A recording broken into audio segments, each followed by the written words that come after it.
எது பயம்?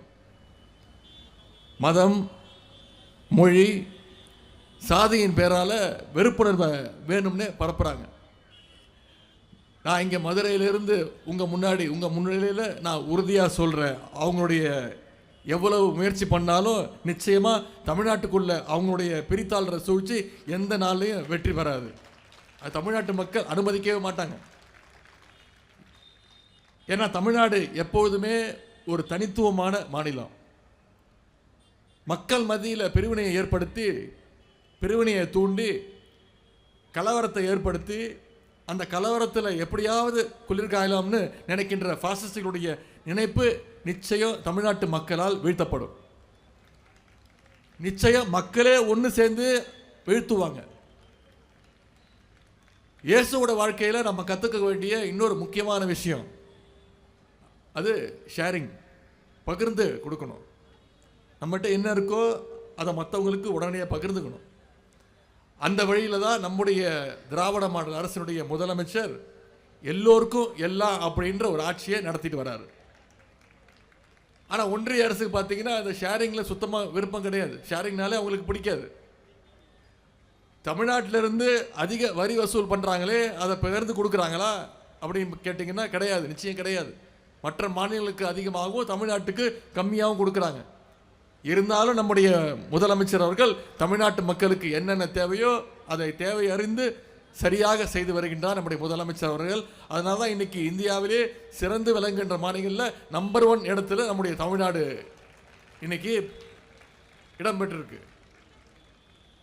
பாசிஸ்டுகள் எவ்வளவு கொடுமைகளை செஞ்சாலும் அதையெல்லாம் தாங்கிக் கொண்டு தமிழ்நாட்டுடைய தனித்தன்மையை, மத சார்பின்மையை நம்முடைய திராவிட முன்னேற்ற கழகமாக இருந்தாலும் சரி, நம்முடைய திராவிட மாடல் அரசாக இருந்தாலும் சரி, நிச்சயம் காப்பாற்றும், எந்த நேரத்திலையும் காப்பாற்றுன்ற உறுதியை இங்கே நான் உங்ககிட்ட அளிக்கின்றேன்.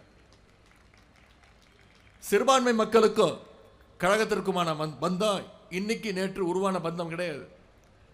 நமக்குள்ள இருக்கக்கூடிய உறவு கொள்கை உறவு.